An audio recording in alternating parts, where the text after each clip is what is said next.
Dragons. Who needs them? Oscar winners. Who needs them? Put them together. You got this film. You got 2002's Reign of Fire. And it all connects. Now, as we often talk about on this channel, we're always trying to cover movies that the people want. And we read all your comments, every single one in every video, and the number one by far, biggest, every single video. It's like we just couldn't even do it fast enough. Everyone just wanted it so bad. Was 2002's Reign of Fire. That's right, Avery. This is your pick. It is a movie that to anyone younger than about 35, there's no way they'd believe you this is real. Nope. Is the best way I can can barely believed it was real, and I remember seeing it when it came out. This is like the epitome of like came up with something on the spot to try and trick people that a movie exists. Yeah. So this is a mid-budget dragon disaster apocalypse movie. Yeah. Starring, this is not a joke, Christian Bale, Matthew McConaughey, and Gerard Butler. Yep. It came out. It actually happened. It was in theaters. I you guess could have gone and seen it. Was it before, like, all of them were famous? It's pre-Batman. I did look this up. Pre-300. It was post-American Psycho for Christian Bale, but that's it. For McConaughey, he had obviously done Dazed and Confused, and he had done A Time to Kill, and then he had done one of his crappy rom-coms, that was him for most of the 2000s. So we hadn't gone fully into the rom-com era yet. No, this was prior to like Failure to Launch and Sahara. He had done one bad rom-com the year before. Oh, okay. So yes, they were all on the map, but were not who they were at this point. Because the only way you get these three actors in a movie today is it's like a Marvel movie.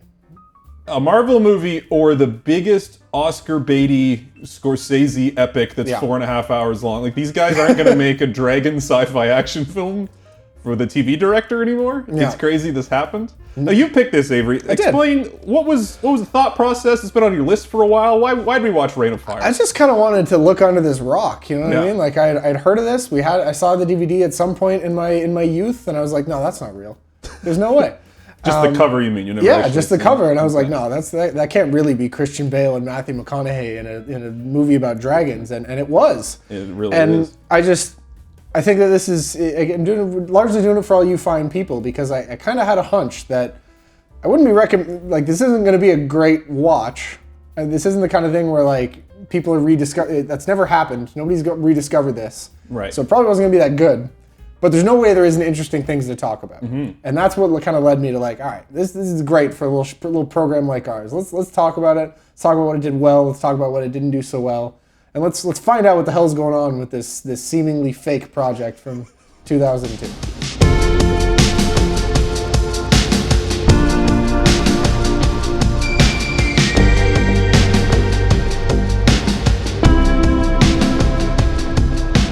I actually found this to be a surprisingly decent film. It's not great. I'm not about to be like, hidden gem. I saw one article that's like, McConaughey's lost in best performance is Reign of Fire. This ain't that, but this movie... McConaughey's best performance is a claim. You ever seen one of these? I think what's weird about this movie is that it's surprisingly good at some stuff and surprisingly bad at others. And it's weird that it's all in one movie and made by the same people.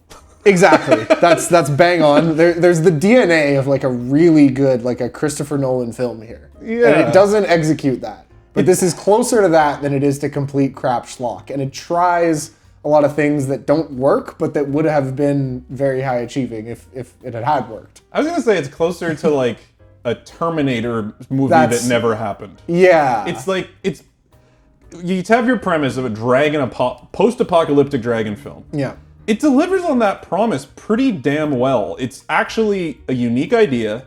They went and got really good sets, locations, costumes. It's well lit. It looks like concept art. Like, it feels like concept art on the screen. The mood and the atmosphere is very evocative, and it really feels like a dragon apocalypse movie, which is, I don't know, it's very cohesive from like a vibes perspective. It completely falls apart in some of the character motivations and the plot in a way that is so the screenplay is a disaster. Bad. But like in a way that's weird, where it's like you almost had to try to make it so bad. Like the easy way was better. The easy way was simpler, and they wrote themselves into very convoluted holes. Yeah, the good stuff I'm really excited to talk about, and some of the really bad stuff I'm also very excited to talk about.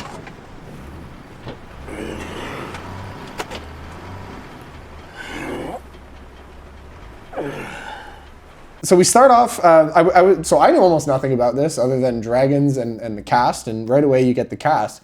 I was actually quite surprised to find it opening up in modern times. I was 100% sure this was set in medieval times. Me too. So that was... I also, yeah, so we open in like, in 2008, little kid Christian Bale is going to his parents' or his mom's mining subway tunnel drilling. I can't articulate how confused I was immediately. Yeah. Because, I mean, it's set in modern day, so I had a little bit of, I had to reorient myself. I was just watching it, and I'm like, is this little boy going to work in a mine? Yeah, a little bit, because he is, and no one's really, people are kind of acknowledging it, but they're like, just clocking in for a shift, and he's like, yeah, Frank, but he's like 9. How's it going, mate? What's up, guys? Working a late shift, are you? Someone's got to clean up after you guys. He's 9, he has a little, like, knapsack on. They're like, oh, you want to smoke? He's like, I'm trying to quit. You not have one yourself then? No, I'm trying to cut back. I'm like, does the movie know he's 9? Or is he supposed to be like 30? I can't tell. Turns out these were jokes. Yeah. Right? This and it kind of makes sense. You look back on it, you're like, okay. It's just people messing around with the kid who's always on site. Because like his mom is the foreman, so he's clearly like around, and once he gets to her, you're like, okay, I kind of get it. I'll be honest, I still don't understand why the child goes down into the mine, just because his mom works there, and particularly why he is sent into the mysterious hole where we find out there's a dragon. Yep. They don't know that. Nope. They're just digging in a dangerous underground tunnel. They reach a void, they call it. There's some cavity. Huh. Yeah. Why don't you go inside and have a wee look? So the first thing they do, they open a little hole and they send this child in. Yeah, they do send him in first. They send him in first. They don't even know what's in there. No. Could have just been like carbon monoxide. He just dies. But they send him in. He wakes up a dragon. Yeah. Turns out dragons are real. And then the dragon basically causes a ruckus and destroys the entire mine and kills the boy's mom and then flies out into the sky. That's more or less it. And then we cut to, I think, far and away the funniest line of the movie. Right away, he just goes, all of a sudden there was millions of dragons. I saw the first, but soon the world saw millions. No one knew how they spawned so fast. They swarmed like locusts. You see one, and then it cuts to the cinematic sweep over all the newspapers on the desk, and millions of dragons have destroyed the entire world. Even then, we couldn't believe they were real. Ancient man had made them into myths. But nature had made something far more terrible. Not only that, the dinosaurs were killed by dragons, not an asteroid. No. The dragons have been responsible for every ecological disaster in human history, in Earth's history, not even human history. Too late, our scientists discovered their true identity. A species which had burned the dinosaurs to dust, whose ash had brought on ice ages. This opening monologue was fucking amazing. It was great. I was laughing out loud the entire time. It's like a monologue from Terminator if it made no sense. Yeah, I was thinking Bram Stoker's Dracula, that first like intro, which was definitely technically better, but a similar like it was the right amount of silly. I was like, this is good exhibition. This is fun. But we have to go on. We have to outlast them. Only one species is getting out of this alive. And now here I'll say, there's, like with a lot of poor films, there's a lot of avenues that you can look at to say like, well, this could have been a lot better if. And there's a lot of points in this film where, with a lot more money, there could have been something more interesting here. And I can't help but remark that in this whole, there's no action in this whole thing. There's like a zoomed out CGI of the Earth kind of turning red. There isn't like shots of the dragons blowing up the White House or like fighting the army. There's none of that. And from what I read, I didn't actually watch it, but from what I read, the trailer very much billed itself as that. Oh, as like, this is like a dragon action, where there's not any of that. So, and funny enough, I think that would have been a bad decision. I like that they left the dragons more mysterious, because then we actually get a reveal later, and it plays more horror because we don't actually know what the dragons are capable of by the time we confront them. So I think that budgetary restriction actually works in the movie's favor. I thought this worked pretty well and got us right into the action. I was definitely good with it. If you are a big Roland Emmerich fan and you're going into this hoping that that's what you're going to get, you're not. You're not. And I, from what I understand, there was a lot of disappointment in 2003, but I agree that was, I didn't need that. Quit! Come and have a look at this. We get into the setting that'll be our setting for the rest of the film. Christian Bale is living in a castle with a whole community. The year 2020. Yes. Which is funny. The year 20. So it's only 12 years later? Yeah. We'll return to that. That's important and stupid. They're living in a castle. They shot it in Ireland, but it's supposed to be like rural UK. They're living in a very castle. short distance outside of London, Yeah. but in the middle of absolute nowhere. And anyway. And fine. there's like not a lot of old, it's clearly kind of everyone's orphaned because the world went to shit. So it's like him and Gerard Butler are kind of running almost like an orphanage. And yeah, again, reminder, this is in fact Gerard Butler, which very early career, and he's like the wacky sidekick. Yeah, he's like supposed to be like the comedic funny relief? guy, but he's not that funny. Only one thing worse than a dragon. Americans. They're running this pseudo orphanage because there's a bunch of adults. No one's actually, like, there's not many actual kid parent pairings. It's kind of like the community is raising all the children together and they're all just fighting for survival. And even Christian Bale has like 2 kids that you find out later he just kind of found. Yeah, more But like apparently a he likes them more than all the other orphan kids. kind of like a Big Brother scenario. Sure. Obviously, this is a dragon apocalypse. Everything about their life is kind of informed by the fact that they're going to fight dragons.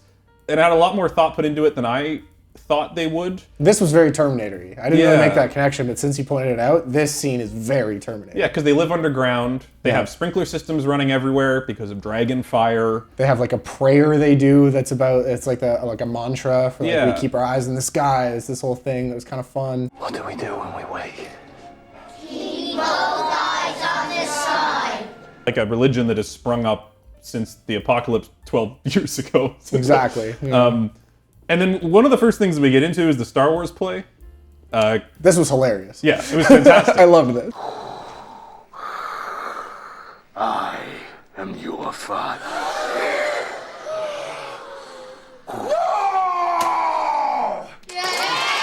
It's just really cute. The kid acting's really good. Their play acting's good. And it's on their own take on it. And even at the end, one of the kids like, "Did you write that?" And he's like, "Of course I did." Did you make that up, Mr. Quinn? Of course I did. Good. The movie needed more of this because it was charming and made you actually care about people. And you don't really get a lot more of this in the movie, but this was a good scene. But I'm hitting my pause button, my Rain of Fire stupid pause button. This is the first time I want to hit it. We've already kind of alluded to this. This is 12 years after the global apocalypse. Yeah. And in 12 years, so Christian Bale was what, like 13? Yeah. When the world went to shit? You wouldn't forget Star Wars. So they're doing... Most of these kids would have like seen it. like they're doing Star Wars, but they're calling him the White Knight and the Black Knight. I'll never join you, the White Knight says. You killed my father. It's like it's so long in the future that Star Wars has become a story that's passed down and they've lost detail. This was 12 years ago. Yeah. And that's also true of like the religion. People wouldn't have new dragon-based religions in 12 years. They'd still just like be Christian or Catholic. And I was thinking like everything about this world building, the movie needed to be set 200 years after the apocalypse, not 20. It doesn't make any sense that the apocalypse was so recently, but everything about their world is like as if they've been living like this for hundreds of years. Yeah. So I think this is a film that CinemaSins probably did a 3-hour video on because there's a lot of stupid crap. At this point, I would like to highlight that the director directed a bunch of random TV episodes, including most of season 1 of The Next Generation. Directed the Elektra film. Yeah. And that's it. He did do some X-Files. He did some of the X-Files. good He X-Files did some of the good episodes. X-Files. He's also still working, I think, as like a TV director. Yeah, like he's doing Here like and episodes there. of like Yeah, yeah. SWAT. Yeah, and NCIS. then the writer has written a bunch of dog shit and 1408. I did not know that. 1408, which we famously covered on the channel. You can really see the good. link below. Great film. But no, other than that, it's like a bunch of the bad Halloween sequels and then a bunch of like Swamp Bikini Murder 4. They didn't have the A-Team on this. See, no, so this was not enough work was put into the script and the plot and the screenplay and the editing to make this into a cohesive film. And they're taking on water in about every direction. But what's weird is the writing's good enough to come up with these world-building concepts, but not smart enough to realize it doesn't make any sense if it was 12 years ago the world went to shit. I don't know if it was adapted from like a book or a short story or like something that was competent. Apparently not. I don't think so. Yeah, no. I didn't think so. But there was a lot of just like, you didn't do one Google search or tell it to one other person before putting this in the film. And I do have a bunch of notes on similar stuff. Yeah. Bedtime. Bedtime. Good night. So then we get into, we've got a little conflict in camp. Right. Where we've got Eddie. And I will say, this is one thing, despite all the things of this film that are quite bad, I thought the pacing for kind of the first little bit and the last little bit was pretty good. I agree. And this was a part where this could have dragged, where it's like, there's no dragons yet, they're just in the camp. It moved along well. And so right when you get done with like all right, we've set up the kids and all that, we're like, all right, here's a conflict. Eddie, the roguish guy, is going out to harvest the tomatoes, even though we weren't supposed to yet, because dang it, his kids are hungry. Yeah, and he said he's already lost 3 kids and his wife. Yeah. So he's like, I don't give a shit. I'm leaving. I'm gonna go get the crops. What a cool moral quandary. And it is. It was good. You're not going anywhere. Give me the keys. You bloody take him from me. It's a community, not a prison. Christian Bale tells him he can't, and then he sneaks out in the night and drives out with a bunch of his kids or something, I guess. Yeah. They go out into the tomato field and start grabbing tomatoes, but that was, it's fine. Yep. And they get attacked by a dragon. I thought this was great. Oh, God. AJ, alarm. They spent a lot of the budget on this on very good looking fire. Yeah. Which was, I will commend it for. Like the scenes of the actual fire, like going through the thing and like lighting up the cars was well done. But I have to kind of take a step back and compare this to similar budget movies around the same time. And I don't know what they could have done differently, but there's just a lot of more interesting action scenes than just a thing throws fire at you. Yeah. And I think it kind of suffered from that. Well, I know what they could have done differently. Because I wrote a note about this scene that says they needed to shoot this like Jaws. Yeah. They thought the CGI was good enough that they could just show the dragon. And it's actually not as bad as I thought. The CGI, shockingly, is better than I expected. The budget for this was like $50 million, Yeah. like low end of... Especially when it's in like fog and stuff. It did pretty good. It looks better than I thought it would, but it doesn't look good enough to be scary or to be really compelling. There's scenes, though, when they're approaching the tomato farm. We're calling it tomato farm. I don't know if it was actually tomatoes. It was tomatoes. Okay, it was tomato farm. When they're approaching the tomato farm, it is a full-on horror movie set piece where they are driving out and they are all on edge because from any direction they could be attacked. And it played like a zombie movie where they're all like looking on the horizon, except it's dragons. So what they're all looking at is the sky. In the rearview mirror, they're checking the sky. They're constantly scanning. And I'm like, this is a really neat concept I've never seen done before, which is like dragons as horror. Yeah. If your slasher is a dragon, how do your characters behave? The opening of this scene did a really great job building up that tension, I thought. When the dragon shows up, it's not bad, but it deflates a lot of it, because now you are fighting a CGI dragon and it kind of falls apart. And I just kept thinking, like, if you shot this like Jaws, where the most you ever saw was a claw or a foot, and it was all obscured, maybe we see the dragon in the third act. But if you kept this Jaws-like, you don't see anything, it's all implied, I think it could have done a lot. It could have stayed better in the horror space.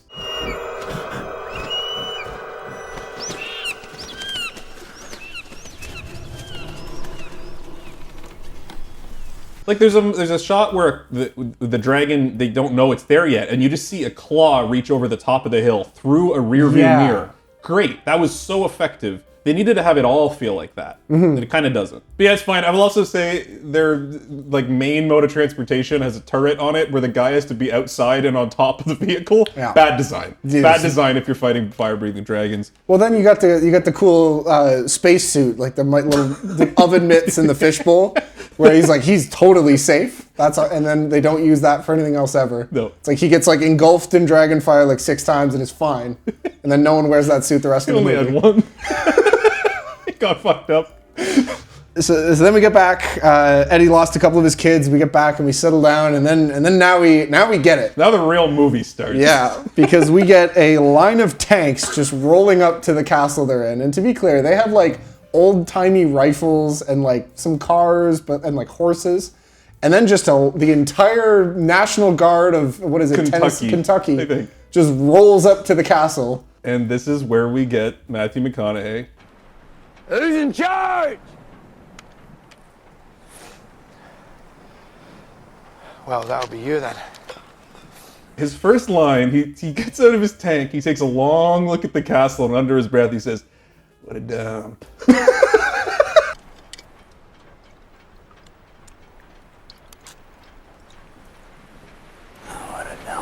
And then Christian Bale comes down to meet him, and he holds up a dragon tooth and gives this long speech about how they slay dragons, and they're the ultimate badasses and all this.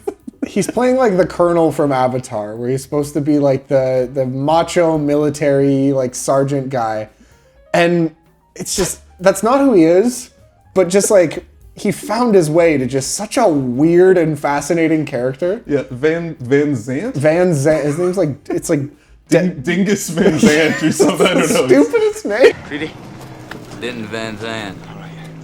I was thinking how to characterize McConaughey's performance, and I'm rewatching True Detective Season 1 again, of course, probably my 10th rewatch. Yep. And there's the one scene in True Detective Season 1 when he's undercover and he's on a lot of drugs. And he takes a long draw from his cigarette and he kind of looks over all crazy. It's become a meme, it's a gif, it's become memeified.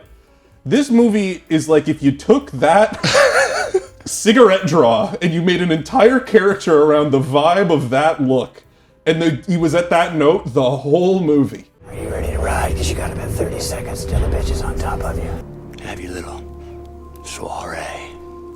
I'll kill you! I'll kill you! That's what we need. We're gonna split up.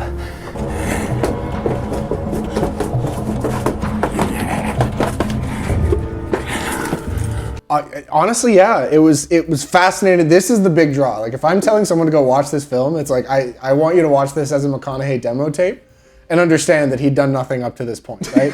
Like, he had done, like, A Time to Kill is like a fine movie where he plays like a lawyer and he's like, okay. And then like Dazed and Confused, that's it. It would be like 12 years before Dallas Buyers Club, which is the next like actually trying hard performance. Before his like True Detective reconnaissance era. Yeah. We're not even close. But you can see it. As ridiculous as this character is and how it's like, in the script, they're like, I'm sure, the military tough guy type, right? Like cast, I don't know, cast like just generic tough Avatar guy. Yeah, Stephen Lang. Stephen Lang, get him. Just some guy, right? Like he's just supposed to be. And he just did not do that. He just took it some crazy direction, and it is so much fun. It's like an alternate dimension Rust Cole. Instead of fighting drugs, he fought dragons. It's like Rust Cole in the Apocalypse. Magical.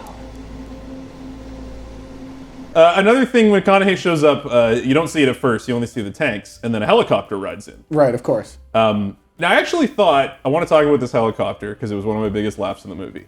But up to this point, obviously, helicopter and air travel in a dragon apocalypse is pretty prohibitive, because dragons can fly. And they mentioned this several times, like dragons own the sky, you can't fly. And Christian Bale doesn't even believe they could fly. I think they mentioned they flew from the US. Yeah, right? that's what they, because he's like, how did this line of American tanks, it's a fucking Monty Python line, they're like, how did all these American tanks get to England? Yeah, like, we flew here. Yeah, it's just like, we took a military base and flew here. And it's like, how? And he's like, tough. It's a good story. Especially the bit about the plane, but there hasn't been anything in the air for 20 years. That's their territory. That's my territory. That's your territory. So credit where credit's due. When the helicopter actually shows up and the music kind of kicks in, I thought it was a very neat symbolic moment. Because the people in the castle look at the helicopter like they're being saved. Like it's like a religious moment, which it would be if you lived in a dragon apocalypse. The concept that humans can fly gives you this hope. This idea that like the skies are not the dragons. Maybe there is actually something we can fight back against, and to have all that conveyed just by a helicopter landing was actually really great, like symbolism.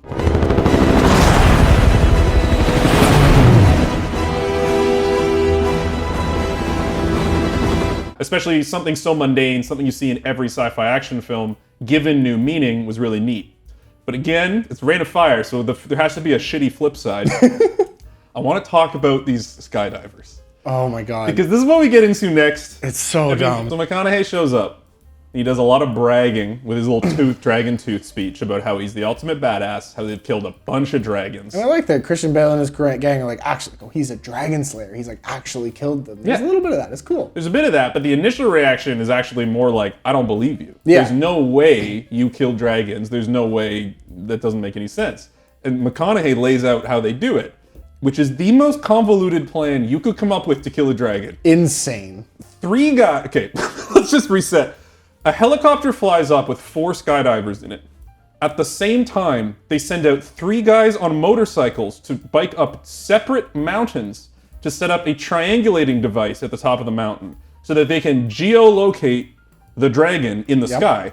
Once that's happened, the helicopter, the 4 guys jump out of the helicopter with nets. One guy jumps out as bait. One guy jumps out as bait, so the dragon goes after the one skydiver. Yeah. Then the other 2 go after nets with bolos to catch it. Now the nets are just to ground the dragon, where presumably the plan is then the McConaughey will kill it with. He says it a bunch of times where he's like, "Flush him right to me, shoot him right down my throat," and he keeps using like really weird phrasing. Ride her right down my throat. You read me? Ride the North Road to the quarry. Bring her to me, Quinn. Where he's gonna like presumably kill it with like an axe, because he always has his axe on him. They have like 12 tanks. But no, this is Those the most do not efficient. factor in. So they explain how this works to us, the viewer. And Christian Bale is like, well, that sounds fucking crazy. There's no way that's gonna work. So, you guys jump out the chopper and use a net to snare dragons. Mm-hmm. I mean, sure, yeah. I mean, you would, wouldn't you? And McConaughey's like, well, you just wait and see, because we're gonna show you how we get this dragon. So next scene, a dragon shows up. They do the thing, and it goes as badly as you could possibly imagine.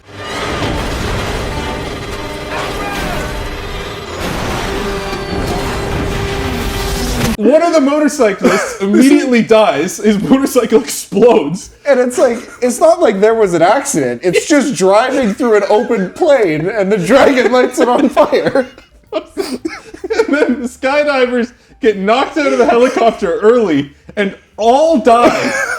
2 of them just hit the ground without deploying a parachute. I literally wrote the note, what the hell was their plan? Right when the first skydiver just hits the side of a mountain at full speed with no interaction from the dragon. The dragon kills all the other people in the sky by like eating them and setting them on fire. Everything that I would think would go wrong does. And then then they never do it again. This is the only time in the movie where they even try it. They mentioned later the average life expectancy of one of these skydivers is 17 seconds. Like, well, then you probably shouldn't be doing it. 17 seconds. Once they jump from the chopper, that's their life expectancy. You never thought of giving them parachutes. I do just have to be a bit of a nerd and say a big part of this plan is that they're triangulating the dragon, which is putting out 3 beacons. I'm going to be the nerd and point out that you need 2 for triangulation. They didn't Google this. The point of triangulation is that you have 2 beacons, and the third point is the thing. And the whole plot is that they don't get the third one set up, so they can't find the dragon. It was a quadrangulation. They needed 4 points because it's a dragon. Square. Fly directly back above my location. Gidgeon, you and the boys bring that bitch right down on my head, and I'll take it from there. Copy that, Van Zandt. So anyway, it doesn't, well, I want to say it doesn't work because everyone dies, but then it still works? Well, how do they kill it? I don't even remember. McConaughey kills it somehow. No, because Christian Bale rides out to replace the guy who got the motorcycle on a horse. Yeah. And then McConaughey has the brilliant line of 1,600 pounds of horse flesh. Perfect bait. You bring her to me. You're the bait, Gwen. 1,600 pounds of horse flesh. Ride her right down my throat. You read me? So Christian Bale rides the horse back to camp. The dragon follows the horse. And McConaughey just shoots the dragon. Just kills it in like 1 shot.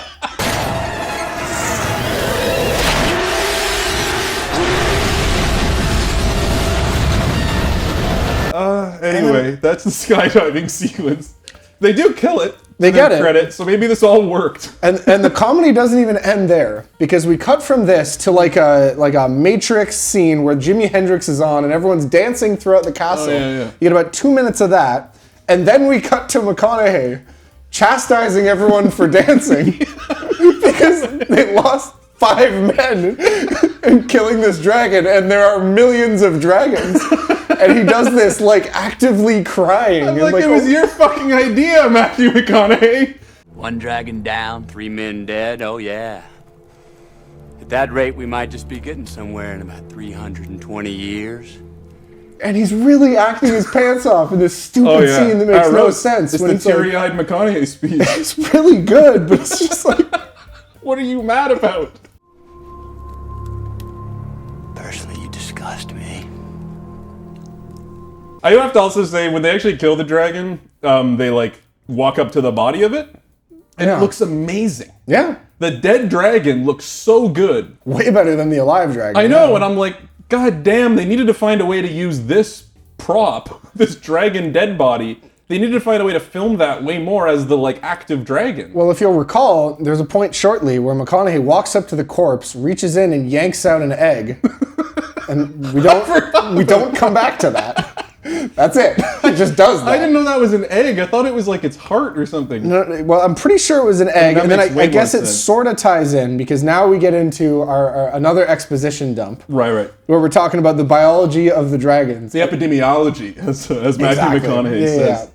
And we tracked the epidemiology of these things, and we found out where they're from, and that is why we're here. And to paraphrase this a little bit, they have sussed out, the Kentucky National Guard, led by Matthew McConaughey, has sussed out that every dragon in the world is female except one. Yeah.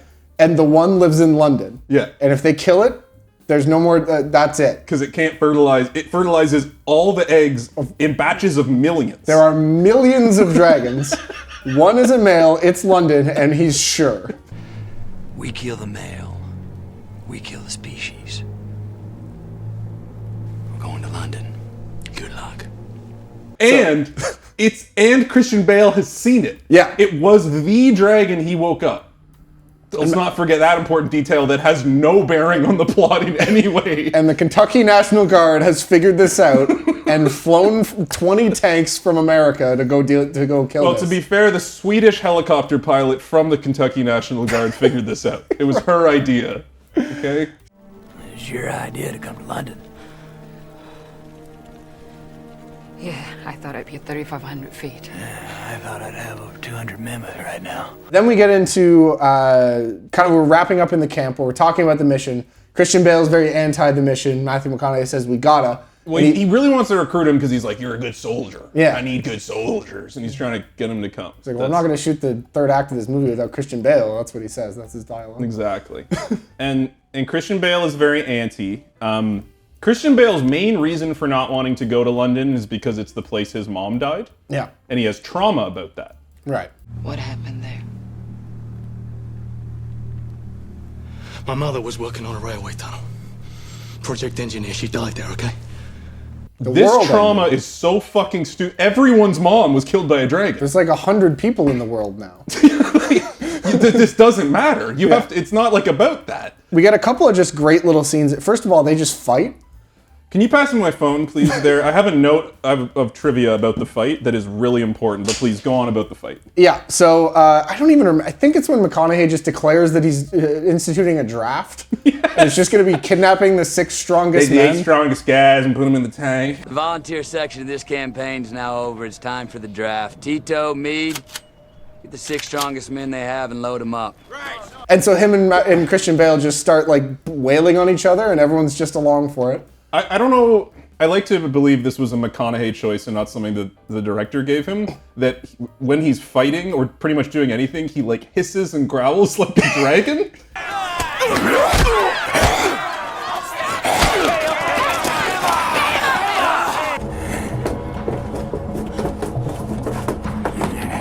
So here's the trivia about the fight. This is really good, important information. Hit me.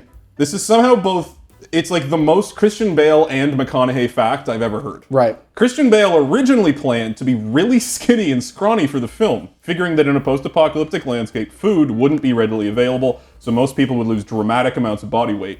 But when he showed up for filming, he saw how bulked up McConaughey had become. He changed his mind and hit the gym, considering the two have to have an intense fight. Bale reckoned it would look more evenly matched and realistic if the men had a similar build.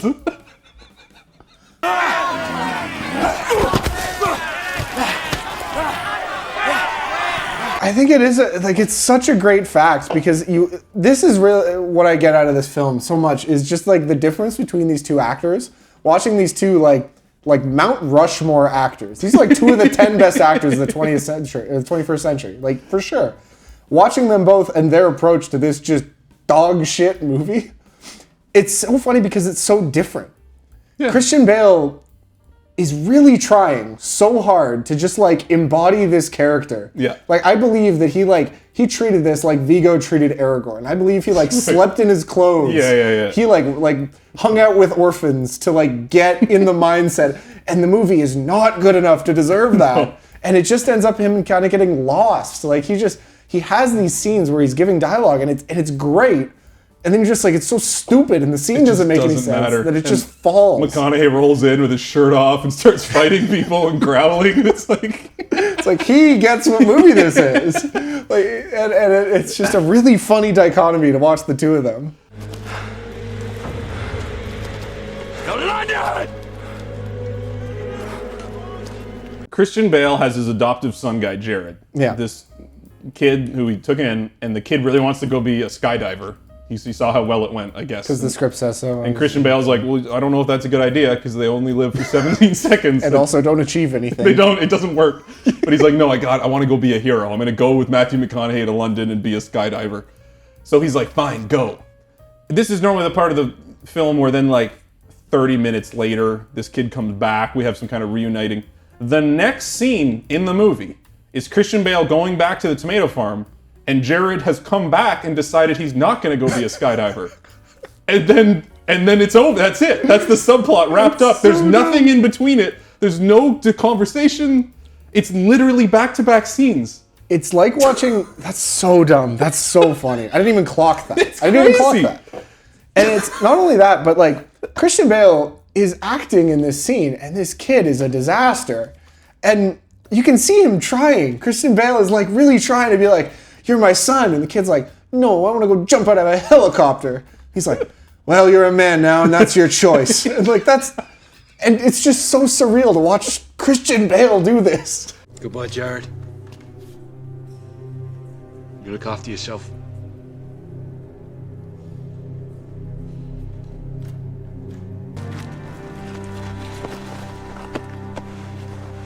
So I guess after Jared leaves and then comes back, we then move on to our final act where McConaughey goes to London. Yeah, we kind of just smash cut to now they're in London with all the tanks. McConaughey I guess he did take the 8 strongest guys because he lost the shirtless fight. So him and a whole bunch of guys go to London. Yeah, he has all his army guys. Christian Bale stays because his values, he wants to protect the castle. He doesn't want to get tangled up. And he has trauma about his mom dying like everyone on the planet. Yep. McConaughey's entire troop is immediately killed. In like 1 second. The dragon's coming, and they all get out of their fireproof cars and stand in a line on a road. And then the dragon... Well, they play it like it snuck up on them. He gives the line, it's setting us up, as if it's Jaws and they're in the boat. It's not playing with us. It's setting us up. But they're just in a road, and they just cut to the dragon just flying up to them, and it's baffling. It sets them all on fire, and they die. Matthew McConaughey shoots it twice with his shotgun, and then falls under the tank. He survives. So they're all dead. They're all dead. At the same time this happens, the same dragon? I think the same dragon goes to the castle. Yeah. and kills everyone at the castle.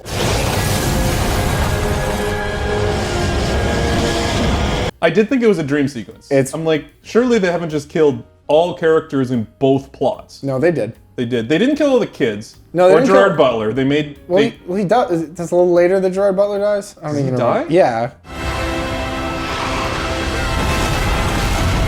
the end result is McConaughey's entire troop has died, so he learned that Christian Bale was right for being cautious. Right. And Christian Bale's entire castle dies, so he learns McConaughey was right for trying to put a stop to these dragons once and for all. And now they both have their call to action inciting event with 14 minutes left in the film. Our characters have been assigned the motivations for the plot and go to London to fight the big bad dragon. And we just have our Fast and Furious scene where the three real characters who are still alive just meet up for one last ride. Yeah. And they go to London. It just looks like Dark Souls. Yep. It's just Dark Souls when they go to London. Why they decided this had to be London when they shoot one mine shaft and then one just foggy gray area full of columns. I know. It made this it would make a lot more sense for the one dragon to be somewhere remote. Would it make sense for it to be the National Guard that it could just be in Kentucky, and then the National Guard wouldn't have to fly across the Atlantic Ocean? It's the British Army. Now, if Quinn and I make a move, it's going to draw him off, and I don't think this son of a bitch can count. So then we have our whole final set piece, and this is the price of admission right here is Matthew McConaughey versus the dragon, and I feel like you just got to put it in the scene. It'll speak for itself.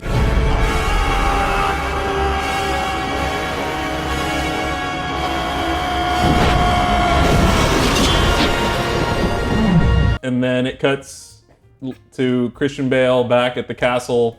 They've taken he's the helicopter pilot love interest is now his girlfriend or wife, and he's delegating responsibilities, and they've reformed some kind of society up in the mountains. And to their credit, there's a little tiny bit of world building when they're coming into London where they say like, oh, the dragons are starving because everything's already dead. So now they're starting to eat each other. They must be starving. They're eating their own. And so you might be tempted to be like, to again kind of cinema sins that of like, well, they killed the one dragon, and like Phantom Menace, it just killed all. They set it up a little bit. They killed the male dragons, so there can't be any new ones, so they were able to wait it, whatever, it's fine. And they've lived 12 years. Yeah. The idea they could wait for them to starve isn't crazy, and it ends, the final shot is him with his love interest, which is a little bit lame, and we're out. That's it. That's Rain of Fire. Bang. Cut to a 2000s rock song, and I loved it. Send us home. It came on, and I was just like, hell yeah, brother.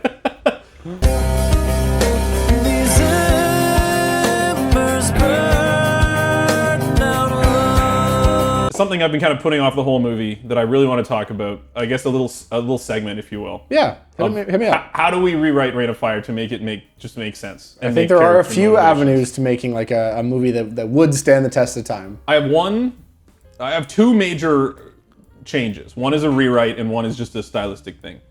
Right. Number one, I already said it, like the dragon stuff, if they shot it more Jaws-like, where it's heavily obscured, or even like Alien. Yeah. Like you never really see it. Maybe we only see it in the final confrontation.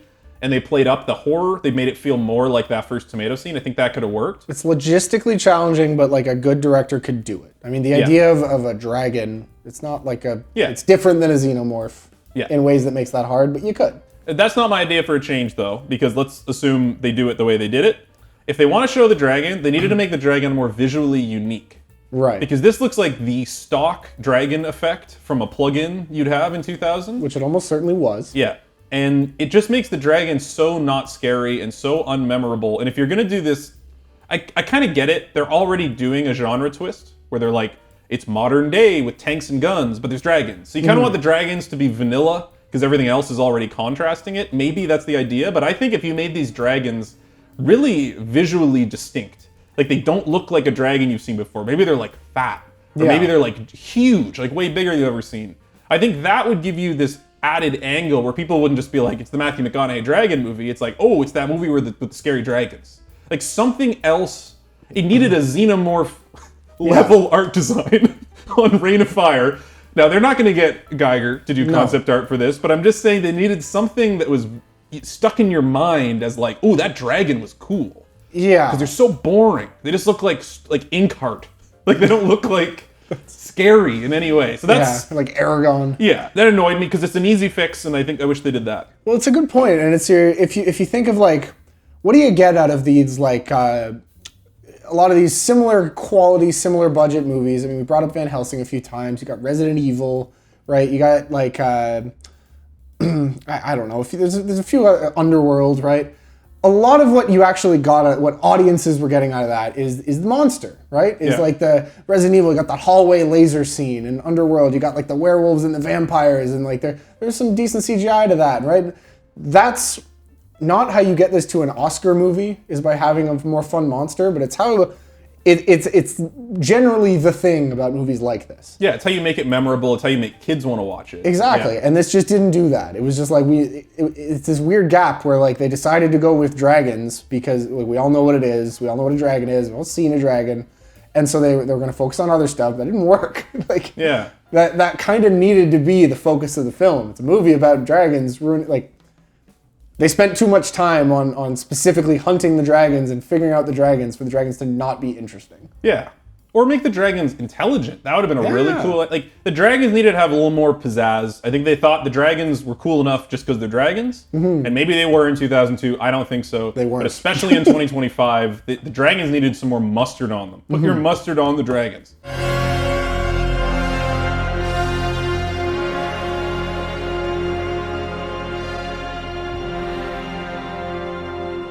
From a plot perspective, I thought about this a lot. I'm thinking a lot about Reign of Fire. The big problem with this movie is character motivation. Because Christian Bale's opening scene with his mom is a revenge setup, where his mom is killed by a dragon. He gives a hardcore monologue about how evil the dragons are that destroyed the earth. I thought we were going into Christian Bale is a dragon hunter, and he's going to get the dragons because they killed his mom. I also thought that. But he doesn't have any interest in fighting the dragons. In fact, it's the opposite. He doesn't want to go near them because of his trauma. His focus is on protecting his community. That opening scene needed to be McConaughey.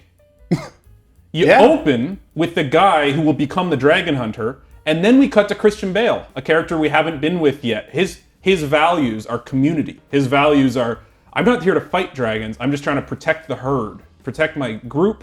I have no reason to kill a dragon, right? McConaughey rolls up, and we know his origin story. We met him as a kid. We understand why he's so fixated on killing dragons. So that then when the dragon kills the castle, Christian Bale's inciting event makes more sense because it's like, oh, well, now he has a revenge plot. In the way the movie's written, he has a revenge angle twice, and he only cares the second time. Yeah. Like, they killed his mom, and he's like, well, shit happens. And then they kill, like, characters with no names in his castle. It's not even shit happens. It's, that was so traumatic, I'm going to avoid any interaction with dragons forever, and I have no instinct to fight back or get revenge. Yeah. And now they kill a bunch of kids, and he's like, okay, now I'll go after them. All right, fine. I'll overcome my trauma and fight dragons. It's silly.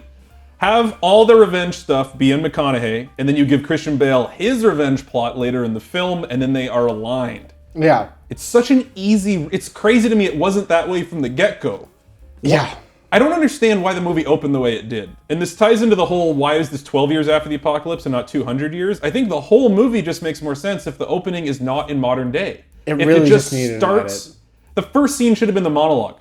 Yeah. It just opens with dragons fuck the whole world up. Here, 200 years later, Christian Bale's in a castle, and we're like, good to go. It was like particularly interesting to see just like a bunch of miners get consumed in fire. But it's like someone wrote down that the opening scene would be him waking up the first dragon, and then they wrote around that in every other way, as if it was like gospel. It was like, well, we can't touch that. It's too good. Again, it kind of has the stink of like very loosely based on a book, and there was a couple things they tied to the book, even when it didn't make any sense.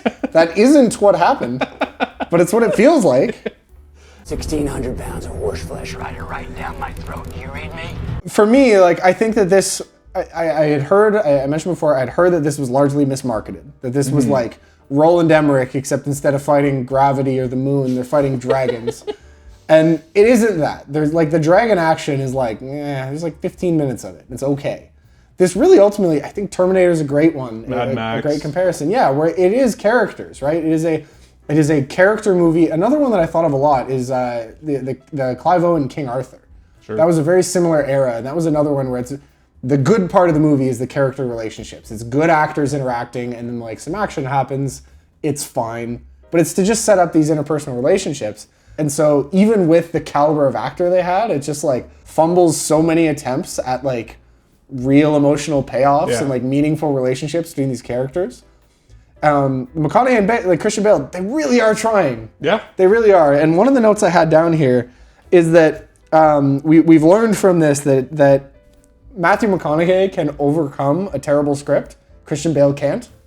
Sure. And I think that just speaks to like the style. I mean, I talked about it, that I think Christian Bale really kind of threw himself into making this a prestige film. Yeah. Where like he took this so seriously and wanted to really embody this character as written. And McConaughey just like tore the script up, drank an energy drink, and just started partying. He did what it took to overcome like the dialogue really sucked in a lot of places. And like you don't always notice it because they are doing their best with it. Yeah. But just not only just the fact that the plot doesn't make any sense, every single scene is something that doesn't make sense and there's no reason for them to be there or doing The that. motivations don't make any sense. But literally what they're saying to each other is often really stupid. Yes. And that swamps Christian Bale, and it does not swamp McConaughey. And it suits going a campy angle a lot better. Mhm. McConaughey embraced the camp, and McConaughey approached it as a B movie. Yeah. Right, and Christian Bale approached it as just like a bland, normal movie.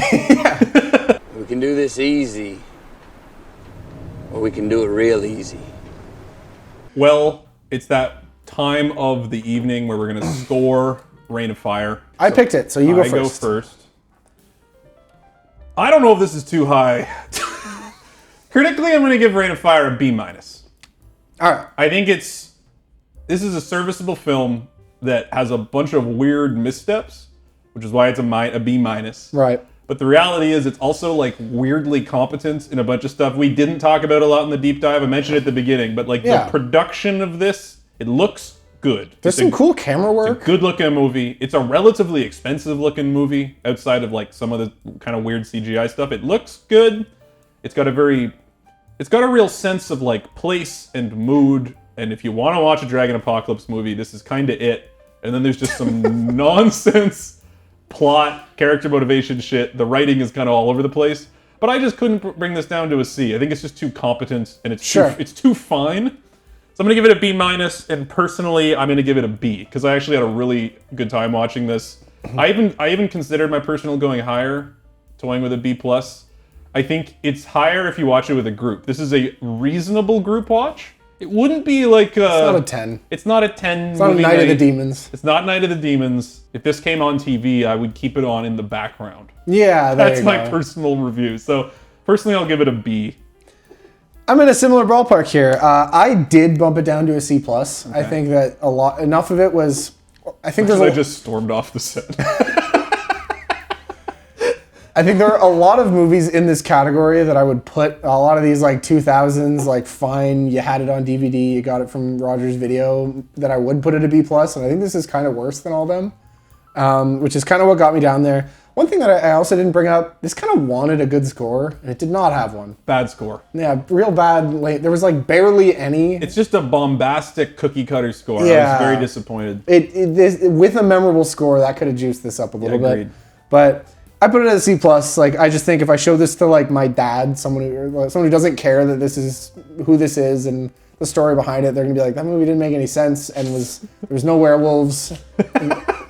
And that's why I think it's a C+. That's the new log line. Yeah. There was no werewolves. There's zero werewolves.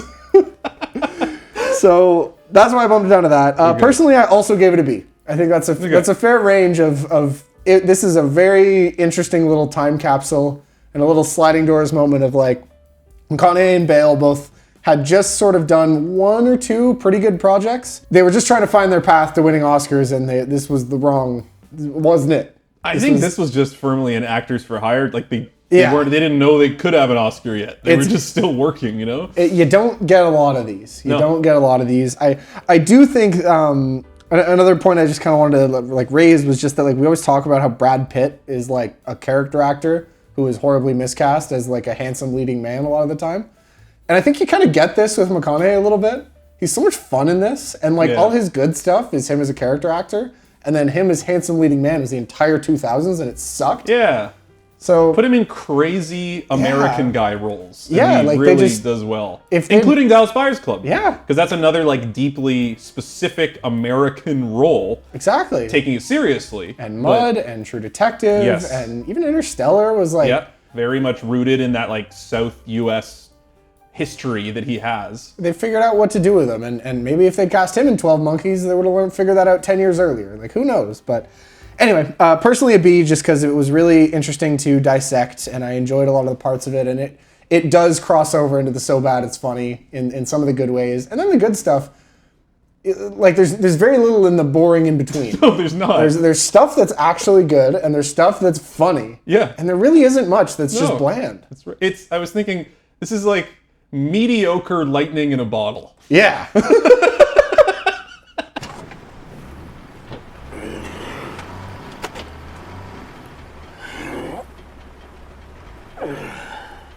For my MVP, it's just Matthew McConaughey. It's Matthew McConaughey. It's just the only reason you would watch this movie. It's what I had the most fun. We wouldn't probably have even had a fun time talking about this if Matthew McConaughey wasn't in it. It's all the best scenes. Christian Bale would have been swamped in it, Yeah.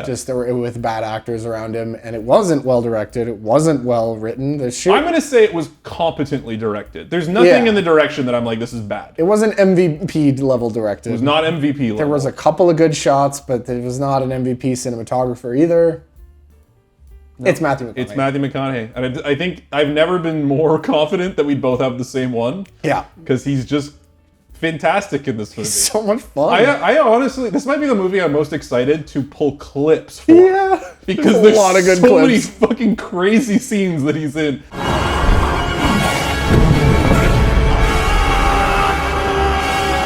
Well, we've rained fire, I guess. That's it. We have. Did the whole thing. We got through it. If that sounded interesting, throw it on and then fall asleep in front of it. That's probably fine. Tune back in for the end. I do think our deep dive is a sufficient exposure to Rain of Fire. I don't know that I'm strongly recommending it. Go watch Weapons. Go watch one of our good movies. Go watch Weapons. That's our recommendation for Rain of Fire. Is just, if you haven't seen Weapons yet, go out to the theater and watch Weapons. 17 seconds. Check out our Patreon. We have things on it. We have stuff. We got teasers and trailers and candy, and there's a little guy who will dance if you pay enough money. Well, that's not true, but the other stuff is mostly true. Check out our Patreon. There's fun stuff. If you haven't liked and subscribed, please do it. It gives us the juice, and we need that juice. And go watch Weapons.